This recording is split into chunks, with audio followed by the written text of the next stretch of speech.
Welcome to the Professional Investment Podcast. I'm Charlotte Moore, award-winning journalist and co-founder of Moore Squared Communications. Each episode, we welcome a guest to the show to share their news story of the week with us. And I'm delighted to welcome Ashish Dafria, CIO of Aviva, to the show. Welcome to the show, Ashish. Good afternoon, Charlotte. Pleasure to be here. It's great to have you on the show. Do tell us, what is your news story of the week? My news story is from yesterday's FT. The Bank of England keeps rates on hold at 4.5%. Yeah, it's, in a way, it seems a silly question. Why would this news story be of interest to professional investors? But it's all about inflation, baby, isn't it? It is indeed. Obviously topical, obviously the rates outlook, but I think it's the inflation part that really jumped out at me. In part, I'm fascinated by inflation, in part because I think it touches on the what I call trifecta of fixed income: rates, liquidity, and credit. Yeah, and so talk to us a bit about the here and now, the immediate impact of inflation and it proving to be sticky. Yeah, the news itself, the Bank of England decision was very much along the expected line. So there's a little bit of a new news in there.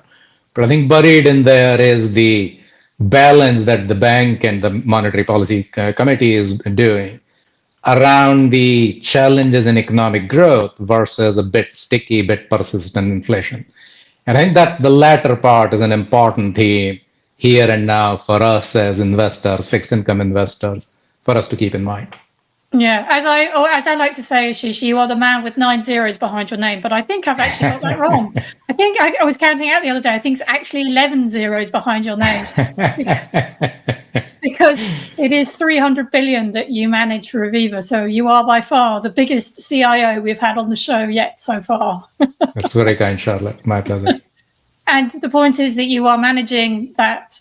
You are CIO for an insurer, so obviously fixed income is the name of the game. So it's kind of exciting, isn't it? Exciting times in that, fixed income is investable once again.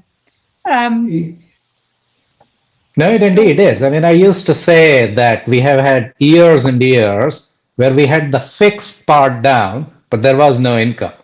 The fixed part is a little questionable now, but at least we have income, and I'm enjoying that. Yeah, and talk to us then about the implications of, this structural issue surrounding inflation. Because it talks about the here and now, but there's more to delve into there, isn't there? Yeah, no, that is right. I think we have seen over a period, inflation goes in cycles. There is volatility around it. We saw the Fed just this week reintroduce the term from a few years ago, transitory. And we'll see kind of how that plays out.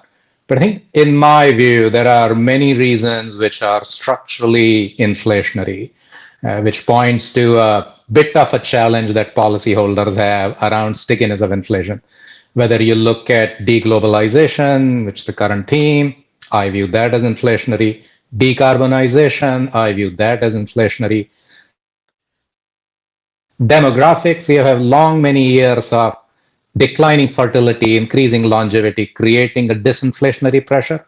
I think there is evidence emerging that now demographics are turning out to be inflationary, the whole shrinkage in working age population, increase in retirees. So I think there are enough reasons why the beast of inflation may not go back into the bottle.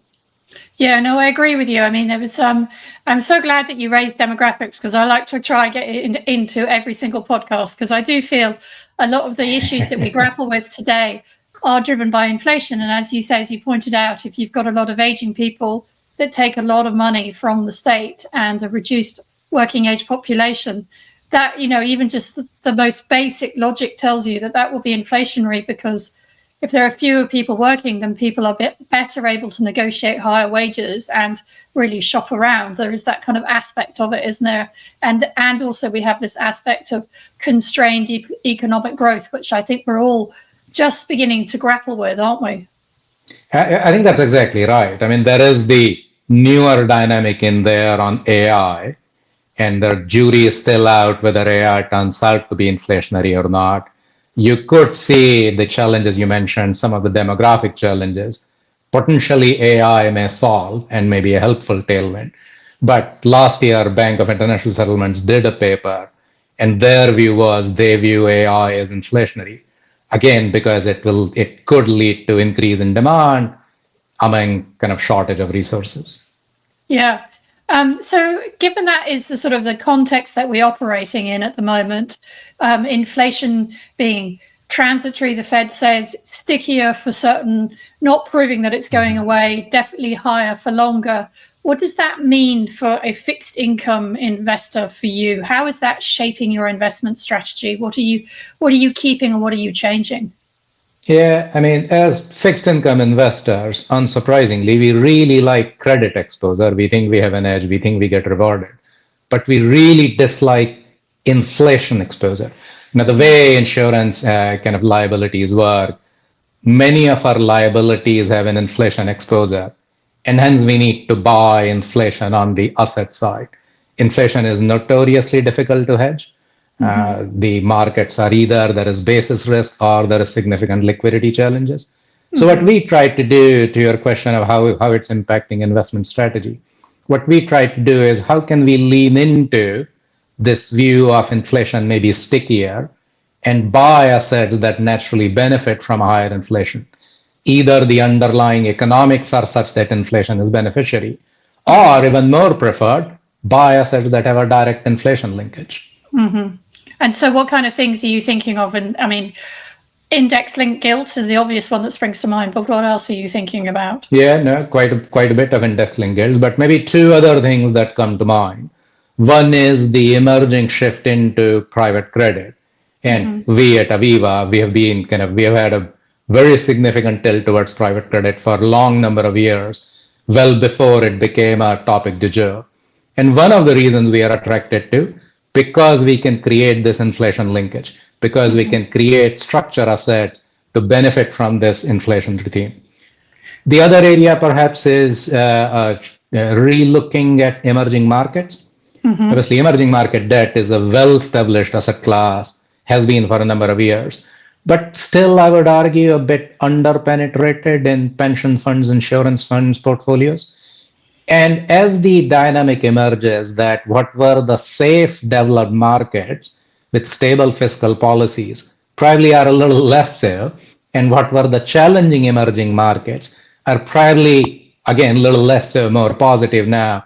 So I think that's a bit of a kind of how do we benefit from emerging markets, which can benefit from, thrive in this inflationary reshuffling of the global economy.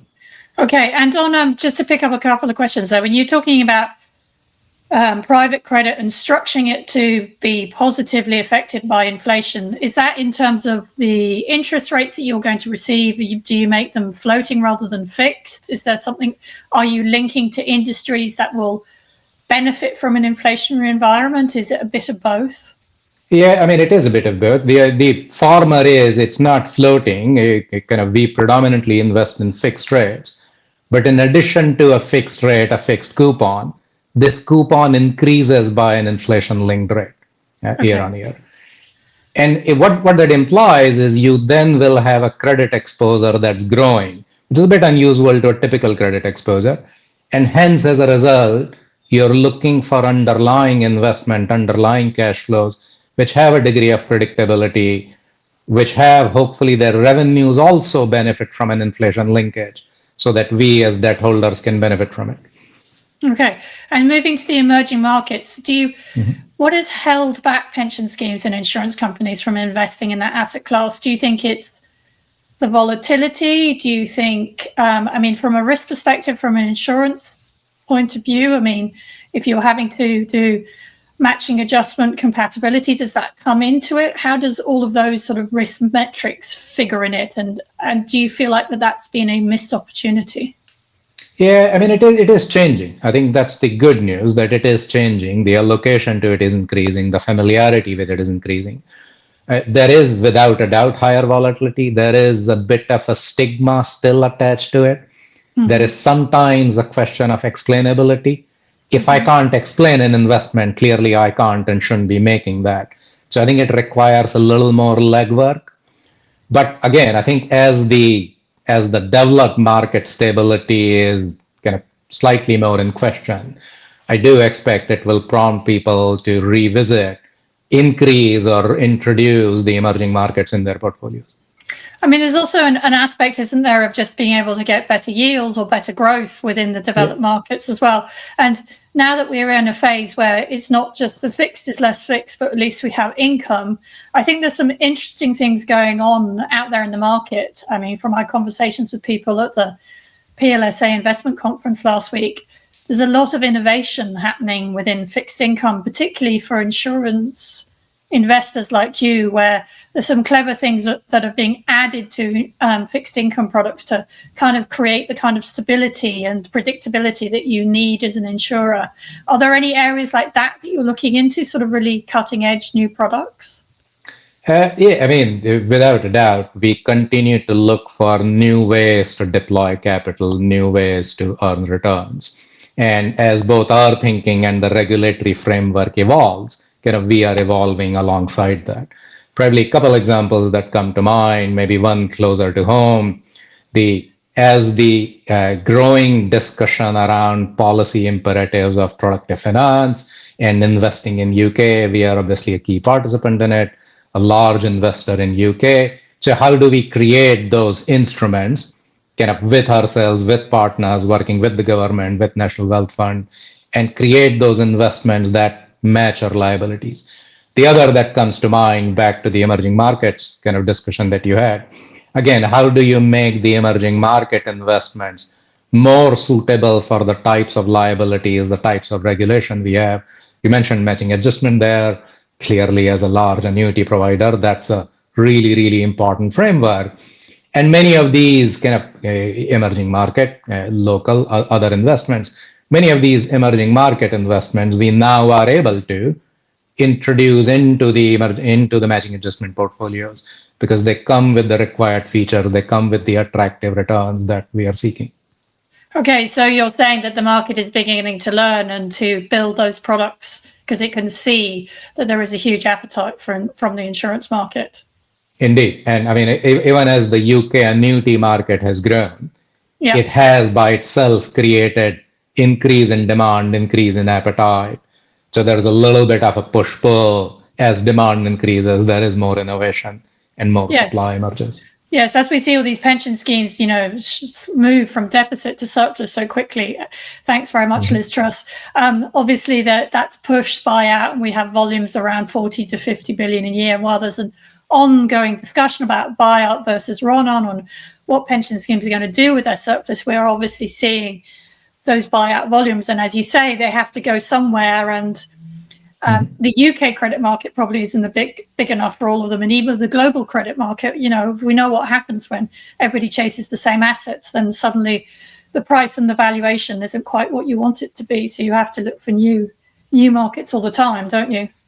Yeah, I quite agree. I mean, my answer often tends to be all of the above. I think we do need to explore. So there is both an urgent need and a lot of benefit of investing in UK. And how do we continue to create those opportunities to do so? Equally, how do we kind of take the investment appetite, investment framework, and invest more broadly into kind of sectors which are strong underlying fundamentals, strong underlying credit characteristics? They just need turning into the framework, the appetite that we have. Yeah. So I'd like to pick up on the emerging market theme again and maybe look a bit at sustainability. And obviously you, like all the other major insurers, have a net zero target of 2050. And I think, tell me if you disagree with me, Ashish, but I think it is more challenging for an insurer to meet that target, maybe given that you are so reliant on fixed income assets. Is some of the innovation that's happening in that fixed income market making it easier for people like you to invest in strategies that will, traditionally might have been way too risky for even you to go towards, like an impact strategy would have been off the books. How are you seeing that develop, and how are you seeing how's your investment strategy beginning to shift and change with that net zero target in mind?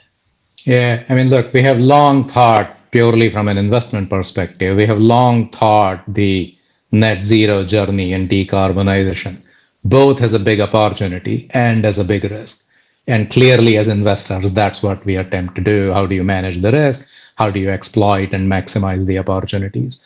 I do view that this does create meaningful implications, meaningful impetus for us to take account of that in the investment strategy we have. I mean, again, some of the assets that I mentioned back in the UK, some of the infrastructure investments, some of the kind of renewable energy investments that we feel really good about our presence and our leadership in the market in those. They go squarely into, yes, they have the benefit of inflation linkage. Yes, they have the benefit of matching adjustment eligibility. They also have the important benefit of investing kind of in the country in areas which are needed for energy transition.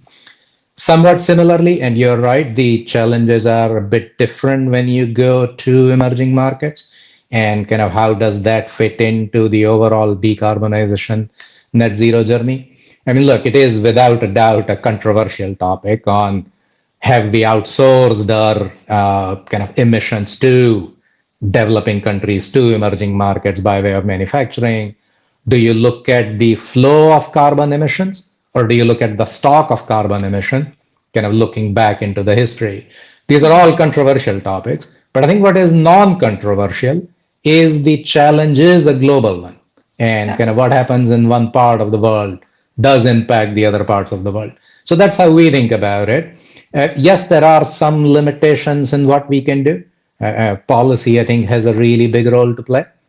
But we also, I think we have a big role to play as investors and insurers. And we do have levers that we actively deploy. I think engagement is a really big lever. Mm-hmm. Engagement with corporates, engagement with governments, with policyholders. And again, we have many successful examples. We as Aviva, we as an industry, where we have played a leading role in driving some of that change. So it does not go linearly. It's not always a one-directional progress. Clearly, there are, and it is a topic that does lend itself to, a bit unfortunately, a bit of a political dialogue. But I think, again, if we view our duty is to deliver long-term sustainable return to our policyholders, I think how do we kind of engage, exploit the opportunities? How do we manage the risk around it? I think that's what we spend our thinking time. Yeah, and I mean, if you think about it from a short-term perspective, investing in emerging market debt might be counterproductive to decarbonisation of your portfolio, because you are probably investing in more heavy manufacturing industries, to pick up on your point about outsourcing manufacturing to the developed world. But if you think about it from a more holistic, longer-term perspective, if we really do want to achieve net zero, which, as you point out, we can't do in a bubble in one country on its own, it needs to be achieved globally, then having that skin in the game, so to speak, and being invested in those countries, in the emerging economies, means that you can start to really engage and influence. And even though you might not have voting rights attached to equity investment, you can shape how deals are done. So you can get into a more positive, and actually make, I think, quite a lot of positive change if you have sufficient resource to do that. Yeah, I agree entirely. I mean, there clearly are some areas, some investments, some regions where we likely will say, look, the risks are so high that we don't think that's appropriate for us to be invested, and we probably won't go. But more often than not, where we see a problem, we say, oh, that's an opportunity to earn attractive returns, an opportunity to engage, an opportunity to make a difference. So I think that's how we are thinking about it. Even in emerging markets, I mean, our investments are more focused on government debt as opposed to corporates, and government debt and government emissions from a sustainability perspective has its own challenges. The whole thinking is evolving. methodologies are evolving, and how do you measure it? Are you double counting? So I think there are thorny issues to be worked on. But again, I think we feel we have an important role to play. Yeah, and you can get into some like icky kind of situations where you don't want to be seen to be dictating to a developed country from a developing country from a developed country. But I think there is a recognition in the industry that we're going to have to do more engagement with governments, not just in the UK, but across the world if we really want to make a difference. Can't just say, oh, sovereign debt is too difficult, so to speak. Yeah, no, I agree. I mean, I think it's a bit unfortunate sometimes the discussion ends up revolving towards the somewhat extreme negative kind of instances. But we think along the way there are a lot more positive aspects, a lot more positive opportunities to engage, to invest. So that's what we are focused on. And to just as we sort of approach the end of our discussion, to bring back, let's go back to inflation and emerging markets and manufacturing. Obviously, the big story since the 20th of January when Trump got elected is Trump's tariff war, or is it a tariff war, or Trump's, should we say Trump's volatility around tariffs? Are they on, are they off? And that in itself, I think you talked about geopolitical risk, that in itself has the ability to be inflationary and to have impacts maybe long term, who knows, on sort of manufacturing. So how are you thinking about those kind of geopolitical sort of fundamental shifts and the impact that could have on inflation and long-term interest rates? Yeah, I mean, a couple of dimensions that come to mind. And look, I will claim no ability to predict the near-term policy direction from various administrations. So I think we just take that as a given and say, well, how do we kind of build portfolios around it that can withstand that degree of volatility? It does. I mean, I think it plays into the theme that we talked about, is some of the trend around deglobalization, some of the trend around nearshoring, onshoring. We do think that lends itself to being structurally inflationary. There is also a dimension here of inflation. I mean, we talk about, and I think it's easy for us investment professionals to talk about the headline inflation. But clearly there is an aspect of the headline inflation as an average. It's felt differently in different strata of the consumers. And what does that mean? I mean, we have seen the cost of living crisis debate here in the UK. What does that mean for essentially the solutions that we provide as investment, savings, wealth and retirement providers? So I think that's where we lead into. My personal view, I do think inflation is a bit of a sticky problem, won't always remain kind of linear at same level, and we will see ups and downs. But I think there is a degree of structural challenge. It does also, I mean, I guess just to complete it, I think there is also a bit of a positive aspect. I tend to be an optimist, so I thought I'll end on a positive note. There is a positive aspect to this. I mean, we have seen some of the emerging discussions at a policy level here in UK, more broadly in Europe, on how do we invest more in local economies, how do we channel investments. And that's where I view is if there is a silver lining from the current policy debate, I think that probably provides pretty attractive investment opportunities for us. Yeah, and so it's just to pick up on what you said there about inflation has different aspects on society. When you're thinking about investment strategy, are there things that you can do to help that out, to reduce those inflationary impacts? And could you talk about that in a bit more detail? Yeah, I mean, it's slightly smaller on the investment side. I'll come back to it. I think the way we think about it more, the investments we make, I mean, look, we are purpose-driven investors. Aviva's purpose is to be with her customers today for a better tomorrow. So we are essentially creating investment solutions, saving solutions, retirement solutions for policyholders. And that's where the inflation has a material impact on those savers, those retirees. And so how do we think about what our solution needs to deliver? That's probably where the bigger impact is. I think from a pure investment or an asset portfolio perspective, it ends up being around, well, are there sectors of economy that we prefer? Are there sectors of or asset classes that should lean into, given that dynamic around inflation? Okay, yes. And are there any that you should lean into at the moment or long term? Yeah, I mean, we have for quite a while we remain big fans of infrastructure. I think infrastructure is a really attractive asset class, even though quite a bit of capital is flowing into it now. But we think the demand longer term remains high. It is a beneficiary of this structural inflation trend. So again, that's a positive aspect.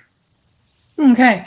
Well, I think that's a great place for us to end our discussion. And this is also the last episode of the second series of the podcast. We will be back again at the end of April with a whole new roster of guests to keep you excited and interested in the world of professional investment. I just want to say thank you so much to Ashish for talking to us today, for being a guest on the show, and for all those fascinating insights into the world of fixed income, when you have income, inflation, and what it means to manage those 11 zeros. Please remember to hit the subscribe button so you never miss a show in this series or future episodes. And do engage, put your comments on underneath whatever form you're listening to. Make sure you engage with the poll if you're listening on Spotify. Thank you for being a guest, Ashish. Thank you, Charlotte. My pleasure.